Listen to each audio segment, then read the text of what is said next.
So are people being missold protected trust deeds in Scotland? Now I think this is a really interesting question, and it's one that we've got to find an answer to.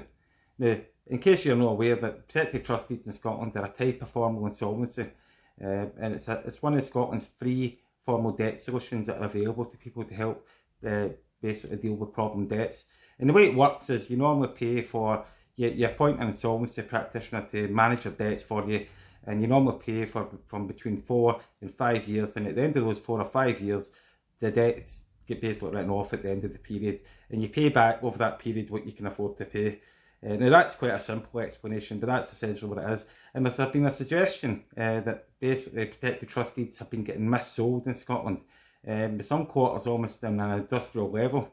Now, this is important because protected trust deeds are actually one of the biggest formal debt solutions available in Scotland. And in actual fact, there's about 30,000 people currently live who are in live protected trust deeds at present. Now, if people have been getting missold, then that's concerning, because that could affect a lot of people and basically leave a lot of people a lot worse off, and basically see a lot of consumer detriment. Now, at the end of probably October or mid-October last year, this sort of suggestion came from Citizens Advice Scotland. There had been a 19% increase in protected trust deeds, and their suggestion in the Herald newspaper was that this resulted from mis-selling. Now, the problem with that is, first of all, that there'd also been an 18% increase in the debt arrangement scheme in Scotland in the same quarter, and that's basically a repayment plan. But there was no suggestion that 18% increase arose from mis-selling, but the 19% increase in debt protected trust deeds was mis-selling. Now, what eventually happened is that the Institute of Chartered Accountants in Scotland, who are one of the professional bodies that regulates insolvency practitioners, challenged Citizens Advice Scotland on this and made the point that there was no evidence to suggest that there had been mis-selling. And what actually happened was that essentially Citizens Advice Scotland withdrew the comments. Since then, there's now been a debate in the Scottish Parliament in the economy committee in the Scottish Parliament, and there's been a lot of evidence led by credit unions, insolvency practitioners, money advisors, and there's it's been a useful debate. Some of it's been a bit inflammatory. There's been a lot of private sector bashing by certain quarters. But a lot of interesting and useful information has come out about protected trust deeds, which gives us maybe a better insight into what's happening. And one of the most interesting bits of information that came out was that, in actual fact, the failure rate in protected trust deeds is actually only about 15% in Scotland, which actually compares really well when you compare it with IVAs in England, for example, which is a similar sort of solution that's used in England, Wales and Northern Ireland. And the failure rates, according to the Insolvency Service down there, is actually about 30%. And it's interesting also when you compare it with the failure rates with another Scottish debt solution, the debt arrangement scheme. Now, the consequences of trust deed failing are different from the consequences of a debt arrangement scheme failing. But again, just if we look at the failure rates in isolation, the failure rates in trust deeds are about 15%, but the failure rates in the debt arrangement scheme is probably about 40%. But there's no suggestion of massive mis-selling in the debt arrangement scheme. But when you look at these statistics, the failure rates alone, it wouldn't suggest that there is massive mis-selling taking place. However, what's recently become quite alarming is about a week ago there was another article by the Citizens Advice Scotland in the Herald newspaper, and in that article the Citizens Advice Scotland sort of seemed to repeat the sort of suggestions that they did recognise that trust deeds were a viable solution for a lot of people, but again it did seem to suggest that some people were getting into these solutions wrongly, and that it was causing a lot of consumer harm. They also seem to suggest that if you weren't able to pay your trust deed, if it failed, if you lost your job, for example, and you weren't able to pay, that it would fail. And another suggestion they made was that if you have an asset, then the trust deed probably wasn't going to be the right solution for you. Now, the problem with these suggestions is, first of all, they're wrong, and it's that simple. I mean, one of the things that came out in the Scottish Parliament's evidence sessions, both from the Accounting Bankruptcy, a Scottish Government agency, and from the professional bodies such as the Institute of Chartered Accountants of Scotland and the Institute of Chartered Accountants in England and Wales and the Insolvency Practitioners Association, was that if just because you weren't able to pay your trust deed, it doesn't mean it should fail. The reason trust deeds fail is because people don't cooperate or engage with their insolvency practitioner. Now that's not to say that there isn't bad practice in relation to trust deeds. Of course there is. There's bad practice, there's bad advice in relation to audit solutions.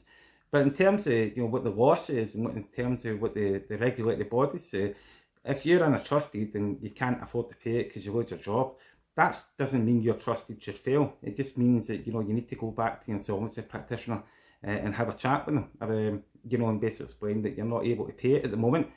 But you're still cooperating, you're willing to engage, and at some point later, you will obviously hopefully be able to start paying into it again. You should still get your debt relief solution.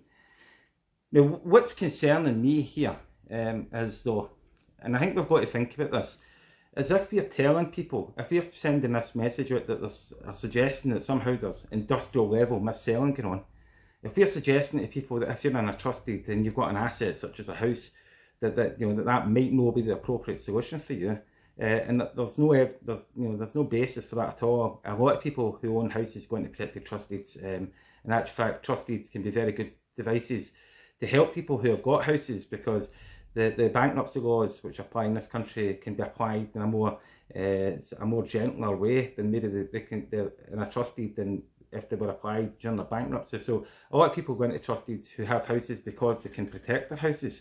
And if we're suggesting to people that if you lose your job and you can't pay your trust deed, it's going to fail, then my concern here is that with 30,000 people in protected trust deeds in Scotland, we may be sending a message out to people to say, undermining their confidence in the solution that they've taken out, undermining their belief that it's going to work for them.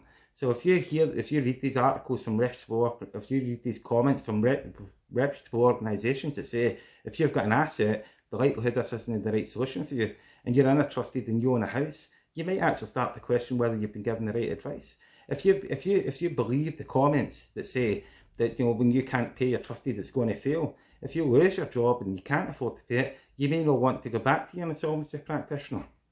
And basically, that if you're an insolvency practitioner, if you're not engaging with them, if you're not cooperating with them, they may consider deem that as being non-engagement and non-cooperation, which is grounds in itself for failing a trust deed. So I think my point I would like to make really here is I think we have to have a serious debate about the sort of messages that we're sending out to people who are in trust deeds, and it's a significant number of people. This protected trust deeds are the biggest debt solution that is used in Scotland. 8,000 plus people went into protected trust deeds last year, and as I say, there's 30,000 people currently in protected trust deeds.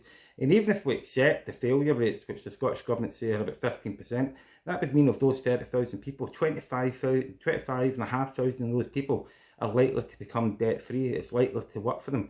But if we send a message out to these people to say that they're being missold, that they're being scammed, that these solutions don't work, then I think there's a real danger that we're sending a message out to people that encourages them to not engage with insolvency practitioners, to mistrust their insolvency practitioner, and that may in itself result in quite a significant level of consumer harm, because we may actually start seeing an increase in the number of trust deeds failing. And likewise, if we send this message out to people, then we may drive them into basically to come back to citizens' advice bureaus and local authority and money advice services for advice, and ignoring the help and the advice that they're receiving from other parts of the sector, and instead forcing them back into these free sector agencies who don't have the capacity at present to deal with a large increase in people seeking advice. It's already been shown that we're under capacity. So I think there's a question that has to be asked here.